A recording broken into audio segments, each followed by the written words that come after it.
अयोध्या के राम मंदिर के ठीक सामने खड़ा हुआ है वो ये है कि तंज तभी अच्छे लगते हैं जब उस तंज के पीछे कोई वजन हो, बात में कोई दम हो। लेकिन अगर आप सामने दिखी हुई चीज, ये तस्वीर थोड़ा सा दिखा दीजिए पीछे की, मैं ये दिखाना चाहता हूं। देखिए सामने दो बातें लिखी हुई हैं और ये दोनों बातें दर्शकों को इस वक्त देखनी चाहिए।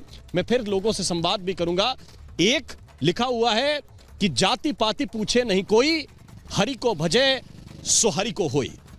हर बार विपक्ष का नैरेटिव होता है कि इस जाति को दबाया जा रहा है, उस जाति को उठाया जा रहा है। जो मंदिर बना है उसके आगे, सबसे आगे अगर कोई चीज लिखाई हुई है तो यह कि जाति पाति पूछे नहीं कोई, हरि को भजे सो हरि को। और दूसरा, थोड़ा सा दादा इधर हो जाइए, मैं दिखा देना चाहता हूं कि हम राम जी के और राम जी हमारे। अब हम राम जी के और राम जी के हमारे में मुझे यह लगता है, थोड़ा सा उमेश भाई इधर आ जाइए, कि मुझे यह लगता है कि इसमें हर व्यक्ति कह सकता है कि हम राम जी के और राम जी हमारे। हम राम जी के और राम जी हमारे कहने में किसी को कष्ट होना ही नहीं चाहिए। अगर यहां लिखा होता कि राम जी भाजपा के और भाजपा हमारी, मैं यहां डंके की चोट पर सवाल उठाता। लेकिन अगर हम राम जी के और राम जी हमारे, तो कोई भी बोले, सपा के लोग बोले, कांग्रेस के लोग बोले, बीएसपी के लोग बोले, बीजेपी के लोग बोले, जिसका मन करे वो बोले।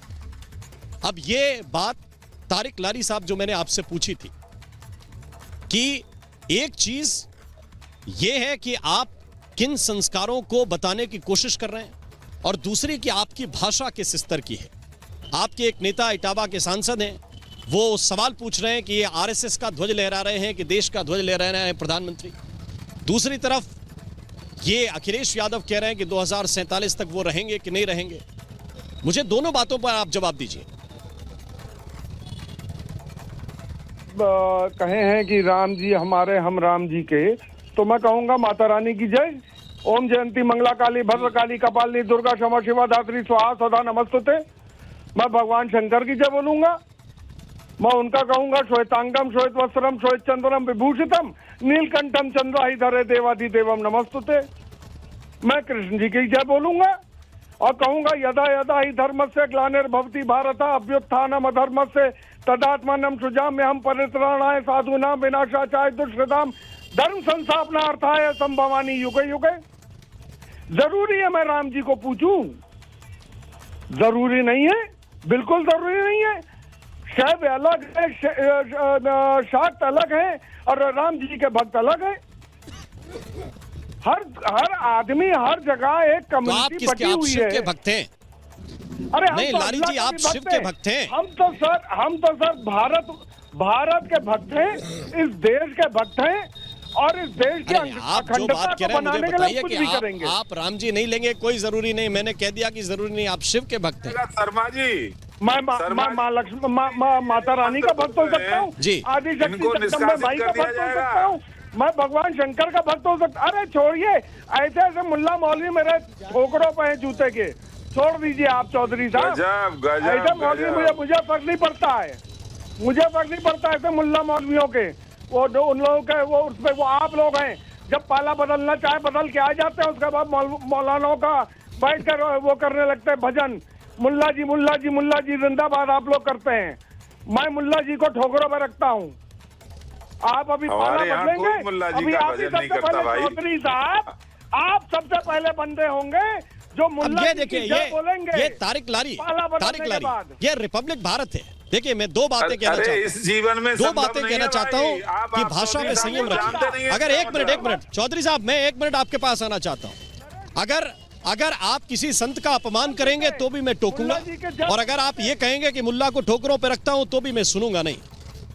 वो इस्लाम की बात कहने वाले मौलवी हो सकते हैं, भाषा का संयम आपको रखना पड़ेगा। आपकी अपनी राजनीति है, आप आस्तिक नास्तिक कुछ भी हो सकते हैं, लेकिन ये भाषा का संयम मैं खोने नहीं दूंगा। अगर मुझे किसी संत की अपमान पे बुरा लगता है तो आप अगर ये मुल्ला इस तरह के शब्दों का इस्तेमाल करके किसी के लिए अपमानजनक बात करेंगे तो सुनूंगा नहीं। ये एकदम स्पष्ट है। तारिक लारी, नफरत करता हूं मैं कट्टरपंथियों से। मेरे धर्म में एक चीज लिखी है, लकुम दीनुकुम वलियद दीन। मेरा दीन मेरे साथ, तुम्हारा दीन तुम्हारे साथ। मैं अल्लाह को पूज रहा हूँ कि मैं किसको पूज रहा हूँ, जिसका जवाब नहीं, मैं इंसान को नहीं हूँ। मैं ऊपर वाले को जवाब नहीं हूँ, ऊपर वाला समझेगा कि मैं सही पूछ रहा हूँ कि गलत पूछ रहा हूँ। और तुम्हारे अरे तो भाई मैंने जो सवाल पूछा था वो आपकी इबादत पे था ही नहीं ना। मेरा सवाल ये था कि कोई अगर पूछे कि 2047 का विजन ये है कि नहीं है, आप पूछेंगे वो जीवित रहेगा कि नहीं रहेगा। मेरा सवाल आपसे इस पर था और आप इससे निकलना चाहते हैं। आपने राम जी के बारे में भी कहा, तो मैंने राम जी के बारे में बता दिया कि भाई हो सकता है कि मैं माता रानी का भक्त हूँ। हर कोई राम की जय नहीं बोलता है, हम कई लोगों को जानते हैं जो माता रानी की जय बोलते हैं। मैंने कब मना किया? यह आपकी अपनी इच्छा है और मुझे किसी में आपत्ति नहीं। कहा ना, आपने अभी कहा, पीछे का स्लोगन दिखाया, हम राम जी के, राम जी हमारे। तो वही मैं बता रहा हूँ कि हर आदमी राम जी का नहीं है, सनातन में भी है। तो भाई आप बताइए ना, आप बताइए कि जिसका मंदिर होगा उसी के नाम के स्लोगन लिखे होंगे, उसी के नाम के जयकारे लिखे होंगे कि किसी और के लिख दें? बिल्कुल ये भी आप बताएंगे? लेकिन हर आदमी से आप जय श्री राम नहीं कहलवा सकते हैं, ये गलत है। हम आपसे अल्लाह अकबर नहीं कहलवा रहे हैं। तो आपको लग रहा है कि मैं आपसे जय श्री राम बुलवाने के लिए डिबेट कर रहा हूँ? मैं आपसे जय श्री राम बुलवाने के लिए ये डिबेट कर रहा हूँ। मैं आपसे इस बात पे बात कर रहा हूँ कि आपके नेता ने जो बात कही, आप क्या कहेंगे उस पे? अरे आप बोलने ही नहीं चाह रहे। अरे मैं बिल्कुल बोल रहा हूँ, आप बोलने नहीं चाह रहे हैं कि आपके नेता पहले बात तो सुनिए, किसी व्यक्ति की जीवित या मृत्यु रहने की कामना कर रहे हैं।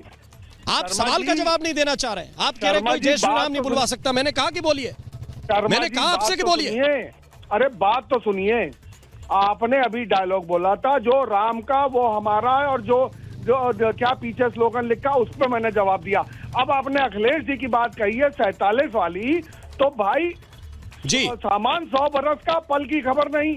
मुझे ही खबर नहीं कि मैं अगले पल में जिंदा हूँ कि नहीं हूँ, और मैं विजन रखूँ अभी 500 साल का, तो ये पॉसिबल नहीं है। वो 5 साल वाला जो विजन डॉक्यूमेंट लेकर आते हैं वो फर्जी है क्या? फिर अगले साल नहीं लाएंगे क्या? 5 साल की बात नहीं कर रहा हूँ। लाएंगे कि नहीं लाएंगे? 500 साल की बात कर रहा हूँ, 5 साल की बात नहीं कर रहा हूँ। अगले 5 साल, जब कल की खबर नहीं है और परसों की खबर नहीं है, तो आप ये बताएंगे कि अगले 5 साल बाद हम ये कर देंगे और अगले 10 साल में ये बन जाएगा। अगर ये विजन कोई नेता नहीं रखेगा तो फिर कंबल ओढ़ के सो जाए अपने घर पे। क्या करें? मैंने कंबल ओढ़ के घी पिए कि भाई कल की खबर नहीं है हमको। ये 2047 की बात कर रहे हैं, 72 अरे तो कब की बताएं भाई? 47 में कितने साल के हो जाएंगे? आज से 25 साल बाद ये कितने साल के हो जाएंगे? तो इस रत्नेश जी आपको रिस्पॉन्ड करना चाहते हैं भाई, कितने साल के हो जाएंगे? ये प्रश्न आपके मन में हो सकता है। प्रधानमंत्री एक व्यवस्था है, प्रधानमंत्री इस देश का एक सिस्टम है। प्रधानमंत्री का पद रहेगा। कोई व्यक्ति आज बैठा है, कल कोई दूसरा व्यक्ति बैठेगा। मुख्यमंत्री कल अखिलेश यादव थे, आज योगी आदित्यनाथ है, परसों कोई और होगा, लेकिन उत्तर प्रदेश का मुख्यमंत्री तो होगा ना। वो इस विजन पे चलेगा ना कि देश को विकसित करना है। मैंने कही थी, ओपनिंग स्टेटमेंट मेरा यही था। नहीं, जो आपने बात कही रत्नेश जी उस पर रिस्पॉन्ड करना चाहते हैं, जरा उनकी बात भी सुन लीजिए। रत्नेश जी कैसे कह सकते हैं जी? देखिए तारिक अहमद जी अब चुप हो जाइए थोड़ा। तारिक अहमद लारी जी कह रहे हैं कि अखिलेश यादव जी, इनकी पार्टी के नेता, कि 2047 तक वो रहेंगे या नहीं रहेंगे। अखिलेश यादव जी पीडीए चिल्ला रहे हैं, क्या 27 तक अखिलेश यादव जी रहेंगे? इस बात की गारंटी है? फिर तो इनका पीडीए भी फर्जी हो गया। जिस पीडीए की बात आप कर रहे हैं, अगर 47 तक प्रधानमंत्री जी नहीं रह सकते तो भैया 27 तक आपके रहने की क्या गारंटी है? अखिलेश यादव की बात में और आपकी बात में क्या अंतर? नहीं, मेरी और उनकी बात में बिल्कुल अंतर है, क्योंकि अखिलेश यादव प्रधानमंत्री नहीं है। प्रधानमंत्री अपने आप में एक संस्था है। पिछले भी जो प्रधानमंत्री हुए हैं उन्होंने जो विजन देखा था अपना, आईके गुजराल ने कभी नहीं सोचा था कि जो मैं गुजराल डॉक्ट्रिन दे के जा रहा हूँ, भारत अगले 50 साल तक उसी पर काम करेगा। जी। ये लोग होते तो नकार देते। जाऊंगा उनके पास, लेकिन पहले सीताराम दास जी क्या कहेंगे? देखिए, जिस प्रकार से यह ओछी मानसिकता दर्शाता है, क्या कोई यह प्रधानमंत्री एक व्यवस्था है और विश्व के स्तर पर जो है भारत की संपन्नता पर कुठाराघात है, भारत की अस्मिता पे कुठाराघात है, कतई बर्दाश्त करने योग्य नहीं है। ऐसी मानसिकता जब सनातन संस्कृति सर्वोच्च शिखर पर स्थापित हो रहा है तो इनको पेट में पीड़ा हो रहा है, पीठ में दर्द हो रहा है, क्योंकि एक संप्रदाय, एक कौम के तुष्टिकरण के घिनौनी कुकृत राजनीति करने वाले राम के अस्तित्व पर सवाल करा करते हैं कि राम राज्य की जो कल्पना थी और वैश्विक कल्पना थी, विश्व के मानचित्र पर विकसित राष्ट्र की अगर चर्चा करना, क्या वह रहे या न रहे, इस प्रकार की भावना उनके मन में, कितनी कुटिलता उनकी भावना है, कितनी उनकी मनों में जो है ओछी भावनाएं हैं, जिस तरह से देश के यशस्वी प्रधानमंत्री के ऊपर इस प्रकार का जो है वक्तव्य देना निराधार है, निरर्थक है। सोच अच्छी रखनी चाहिए, दूरदृष्टि, पक्का इरादा, कड़ी मेहनत। अगर ऐसा न होता तो भारत की इस प्रकार की कल्पना मनु महाराज नहीं करते, अयोध्या को बसाने का काम नहीं करते। आज वह इस प्रकार का साकार हो रहा है तो कहीं न कहीं अच्छी सोच होनी चाहिए, अच्छी मानसिकता होनी चाहिए। ठीक है राजेश चौधरी, आप रिस्पॉन्ड करना चाहते हैं क्या इस बात को लेकर? क्योंकि ये देखिए, ये मैं आपको बताना चाहता हूं। देखिए यहां पर मुख्यमंत्री योगी आदित्यनाथ का काफिला कुछ देर के बाद गुजरने वाला है और उसकी हलचल इस वक्त हम देख रहे हैं। तो राजेश जी बताइए। देखिए, अयोध्या के बारे में कहूंगा, अयोध्या तो भारत का मुकुट है। और लारी जी जो बोल रहे हैं ना, अखिलेश जी से पूछ करके आए, वो कठमुल्लों को गाली देने का काम कर रहे हैं। पूछ करके आए, कहीं ऐसा ना हो कि पार्टी से बाहर कर दें अखिलेश यादव जी।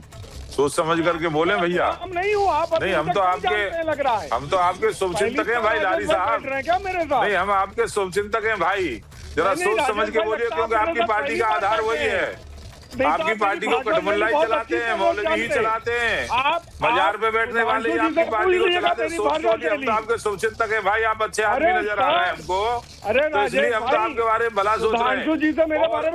और जहाँ तक हम समाजवादी पार्टी की बात करें, शर्मा जी, समाजवादी पार्टी तो जैसे पहले महाराज जी ने कहा, सैफई के अंदर सुष्मिता सेन के ठुमके लगवाएगी, कैटरीना कैफ के ठुमके लगवाएगी, वहां पर जाकर के बिपाशा बसु ही नाचेगी। वो भगवान राम के नहीं हो सकते, वो भगवान शंकर के नहीं हो सकते। इस उत्तर प्रदेश की जनता की गाड़ी कमाई को वो नाच में बर्बाद कर देते हैं। राजा साहब बैठ जाते हैं सोफा पे बैठ करके और सामने अप्सराएं नाच रही होती हैं। तो ये इनकी विचारधारा है, ये इनकी कार्य संस्कृति है। हमारा काम है विकास करना। हम अयोध्या को भी सजाएंगे, काशी को भी सजाएंगे, विंध्यवासिनी मंदिर में वहां भी विकास करेंगे, वृंदावन का भी विकास करेंगे, मथुरा का भी विकास करेंगे। ये हमारी कार्य संस्कृति है, ये हमारी सोच है।